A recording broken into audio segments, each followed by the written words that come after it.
Hey everybody, this is Tracy here for another edition of A View from Tracy's Point, and we are here to recap Shots Fired Season 1, Episode 7, which was titled Content of Their Character. So the show picks up with the governor touring the areas of Gate Station that was impacted by the civil unrest, and Lieutenant Breeland is her escort, and while they're riding in the truck together, she mentions to him that he's now famous after the video went viral of him stopping the police officers from using the hoses on the protesters. So they come across a disruption, and the governor, has the driver to stop the vehicle so that she can get out. And so she goes over to see what was going on, and there was a police officer getting ready to arrest this guy. And so she asked, what did he do? And he said that he had vandalized a building. So she kind of like looks at the building and looks at the guy on the ground, and then she said, well, consider this a pardon, basically telling the police officer to let the guy go. So we move over to Preston, and he gets a call from Carol, who's his boss in Washington, and he wants to know, what is taking so long to wrap up the Jesse Carr case. And so Carol lets him know that he and Ashe are being replaced, and tells Preston that he was unqualified for the job, and it was his fault for sending him down there when he wasn't ready to take on such a big case. And then he tells him that the new investigators will be there in a week, so he's pretty much done there. So Preston meets with Deputy Brooks, who shares information about a murder case where the key witness recanted his story. And so it turns out that Pastor Janae didn't like this drug dealer named Calvin, and so they believe that she paid this witness to say that Calvin was the one that killed this guy. But then when they went to trial, the guy recanted the whole story. And so, he says that he wasn't even at the scene of the crime and he didn't know what happened. So Brooks is insinuating that Pastor Janae may have paid Corey to make up the whole story about the Joey Campbell case, and seeing the guy, the police officer, shoot Joey while he was on the ground, and the same way that she did with the guy in the other case. So Preston returns to his room to work on the storyboard, and in the background there's a news report on the riots and the civil unrest, is playing in the background. And so he looks up, as a witness stated that tensions were already high in Gate Station, and that Joey Campbell's murder just kind of tipped it over the top, but all this stuff was going on all along. So Preston arrives for the community cleanup and can't believe the destruction that he's seeing, and so he goes to see Mr. Dabney at his restaurant, which was burned out and looted when the disturbance took place. And so Mr. D is sitting inside, and you can tell like he's mourning the loss of his business, like he's a black man and they came into the community and destroyed the black businesses. So, and I can only imagine, because with the Ferguson riots, how they just totally destroyed their own neighborhoods, and that's typically what happens when these things take place. Mr. D, he starts telling Preston a story about, when he was in Vietnam, and he just said he stabbed himself in the leg with a bayonet, or one of the guys he was with did it, and shattered this artery. I think he said it was the other guy.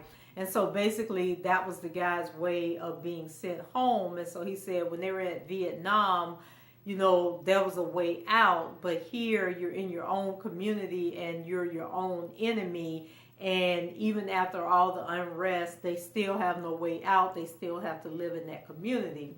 So Preston apologizes, saying that he never meant for any of this to happen, and he just wanted, to help. And so he shares that he is being removed from the case when a woman walks in, and she goes over and she hugs Mr. D, and it turns out to be the reporter, Charlene Woods. So after Mr. D leaves the restaurant, Charlene asks Preston, if he has a statement, but Preston is basically standing there, still stunned. So then he tells her off the record that he is angry about everything that has happened and he's angry with himself. And then he tells her to turn the recorder back on, and then he gives like this kind of manufactured statement that he would have given as a representative of the Department of Justice. So as Preston walks out, Charlene yells to him that she wishes that there was more that she could have done also. Then we move over to Ashe. Ashe got issues, y'all. So she's at the airport, waiting on her flight back home. So she gets a call from Paula. And so Javier has told Paula everything about them having sex, and that Ashe recorded it and is trying to blackmail her. So Paula lets her know that her and Javier are a united front, and that she doesn't care what kind of tricks Ashe plays, that they are still fighting for full custody. And so Ashe can't believe that her little scheme didn't work, and tells Paula that she's a weak woman and that she won't have her raising Kai and teaching Kai to be weak like that also. So Ashe goes over to the bar to pass time, and before she boards her flight. And so this guy comes up and sits next to her, and so he tells the bartender that he's going to have what Ashe is having. So when he gets the drink, Ashe tells him that it's orange juice and vodka. So then the guy said, okay, well, I guess the orange juice can pass as a breakfast drink, or the orange juice makes it a breakfast drink. And so they get to talking, and then Ashe asked him if he wanted to have sex. So the guy was looking all surprised, like, where did that come from? And then he starts talking to her about, it isn't about the sex, it's usually about something deeper going on. And so she tells him that, cut the crap, that his end game for sitting next to her was just so he could have sex with her. So she just wants to cut through the chase and get to it. So he plays along and tells her that he parked in long-term parking, and asks her if that was meaningless enough for her. And so I'm just sitting there like, Ashe, why are you doing this? Like, does she have, like, some people with bipolar, self-medicate with alcohol, some self-medicate with marijuana, and then there's a few that self-medicate with like a sex addiction. And so I'm starting to think that Ashe might have sex addiction, or she just hoishes, I don't know what. Either way, something's going on with her. So then as her and the guy going back and forth, his phone beeps, and then a picture pops up of him and his wife and his daughter. And so Ashe looks down and sees the picture, and then she kind of feels bad about the way she's acting, and tells him to have a nice flight. So Ashe seems to be disgusted with herself, and she's sitting there finishing her drink and watching like a CNN type channel where they're covering the riots in North Carolina. So back in North Carolina, Ashe gets off the elevator at the hotel, and waiting by her hotel room is Lieutenant Breeland. So he says that he's there to let her know that Preston is out in the community, and that he thought she may need a ride out there also. So the two exchange verbal jabs where the two disclose things about each other that they've learned via spying into their personnel reports. And so Breeland tells Ashe that he hopes that she will let him take her out for a drink before she leaves, and says that he'll drive this time. So rather than cuss him out, Ashe just walks off and goes into her room. But I was kind of like getting the vibe that Lieutenant Breeland might want him some Ashe. Like, he might know that Ashe has this sex addiction thing going on, and so he might want, some jungle fever stuff going on there. So I got my eye on you, Lieutenant Breeland. And so Ashe goes down to the community, clean up to catch up with Preston. And so it turns out that Ashe met with Carol and Ruiz when she was home, and that she already knew that they were being pulled off of the case. And so, of course, Preston wants to know why she didn't let him know, and she tells him that she wanted to tell him in person, that she thought it was too important to say over the phone. So Preston tells her about his conversation with Deputy Brooks, and Ashe says that it all makes sense, and she will go do a computer search and see what she comes up, involving the case.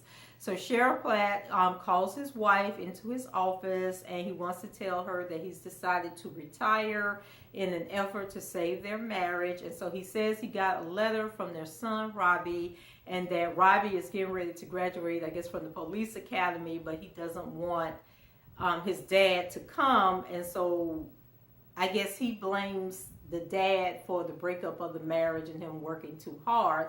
So, the sheriff says he wants to save his marriage and he's willing to give up his profession to do that.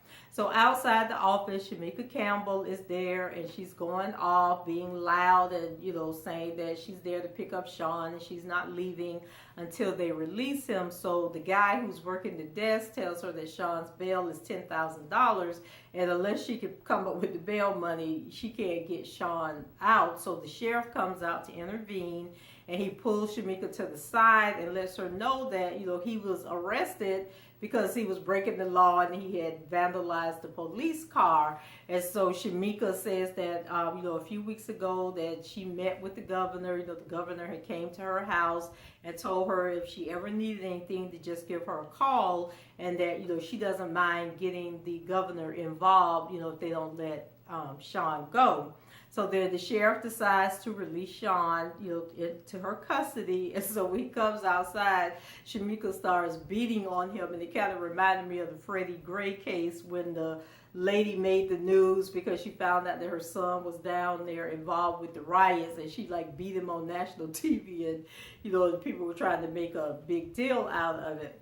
So Preston goes to see Corey and his dad, to ask if Pastor Janae is paying them to lie about what they saw.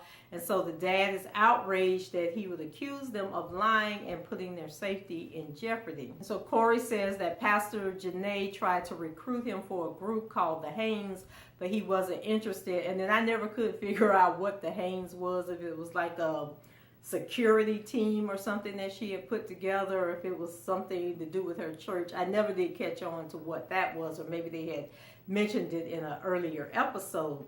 So Ashe is in her hotel room drinking and thinking about her situation when Preston calls, but she sends him to voicemail. Preston decides to go visit Maceo, who asks about Ashe, and not in a good way. So he was basically asking Preston, what was going on with Ashe, and had she sought some professional help. And then he asked Preston had he slept with Ashe yet. So Preston was like, cut through the chase. And I don't recall Maceo being as cute as he was in that episode, because at first I didn't know who he was.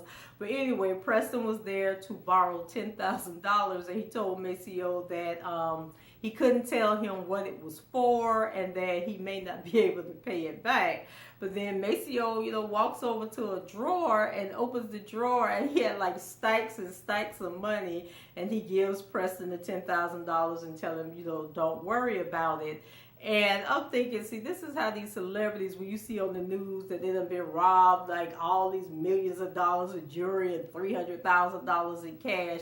This is why, because they just got the money in an unlocked drawer in the living room where anybody could see it. They'll probably be going in the drawer, taking money out, giving it to people in front of other people. So I thought that was funny, how they inserted that into the show.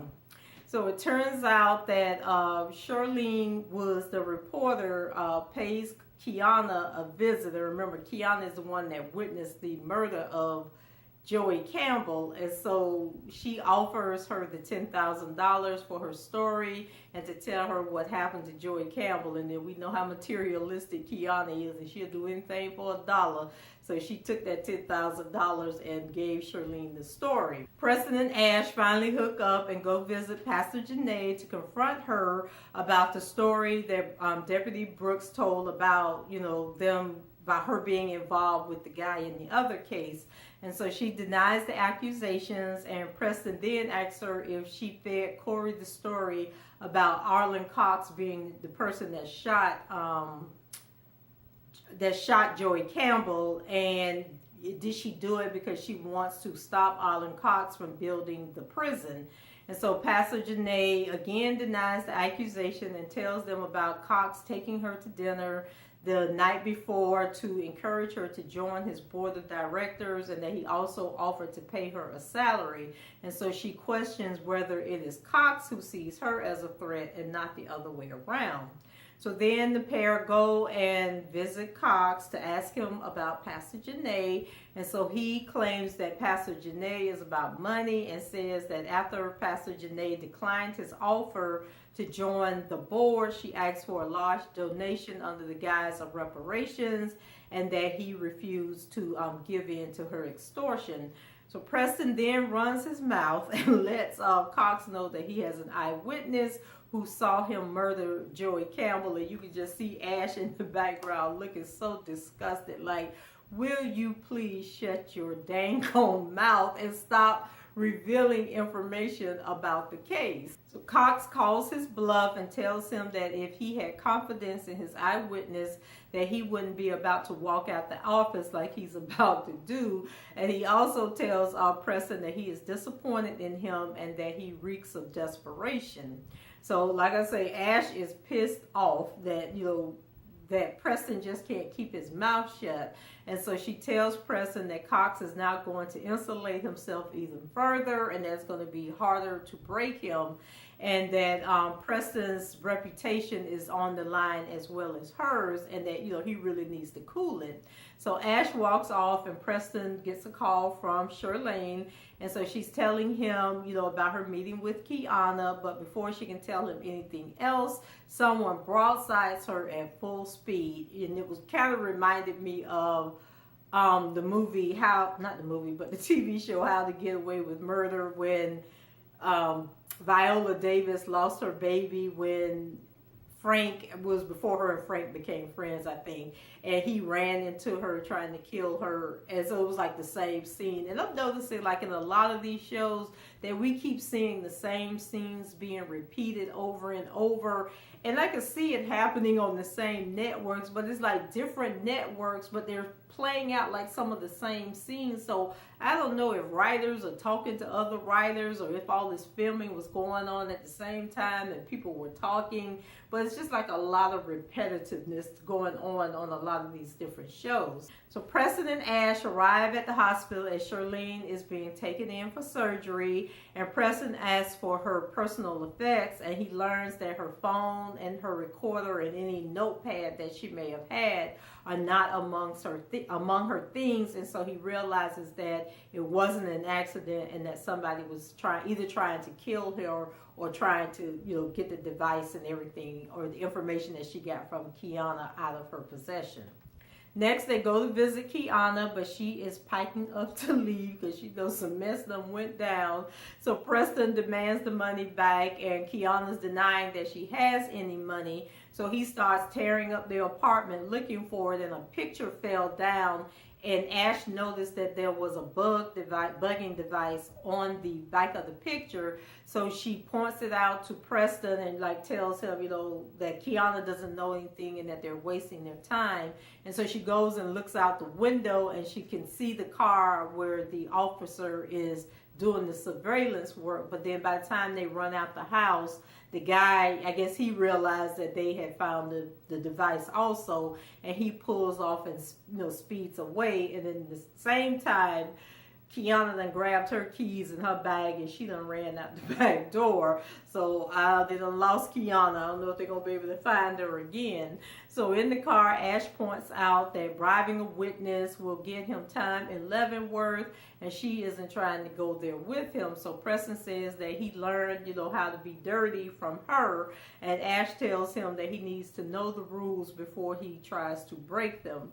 So Ashe is over the case and just wants to go home and fight for her child. She's not feeling, being in North Carolina anymore. She can't concentrate and focus on what's going on. But Preston wants to know, what happened to his partner, and that they both, you could tell that they both feel like they have failed in certain senses, but for different reasons. Next, we go to the scene where the protesters have gathered and are in a confrontation with the cops, and Preston and Ashe arrive on the scene, and Preston decides to intervene. And once again, I'm thinking in real life, if Preston had cut through those police officers and gotten between them and the protesters, that they probably would have shot him dead before he was able to utter a word. And then they have Ashe, when she shows her badge and tells them that they're with the Department of Justice and to just give them a minute, to try and calm the crowd down.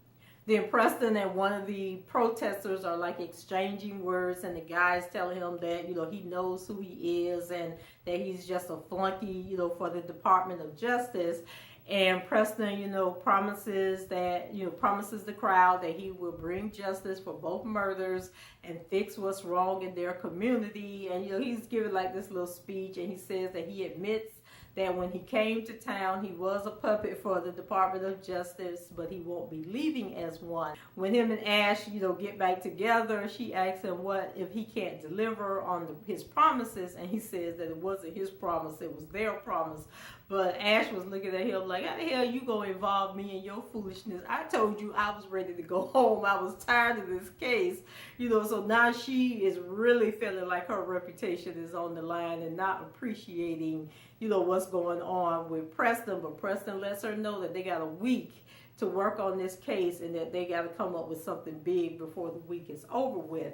So they go back to the hotel, and Ashe is trying to uncover video from Jesse's phone, because when they were leaving the scene of the protest, they passed by I don't know if you guys know, but like if there's a disturbance going on and you go on Periscope or any of those live streaming apps, you'll see where there are people, they're like independent journalists. I don't think they're real journalists, but they work for these different organizations, and they go to these events that are happening and they record and live streams, you know, so people can get the real story of what's going on and not what the media is feeding them.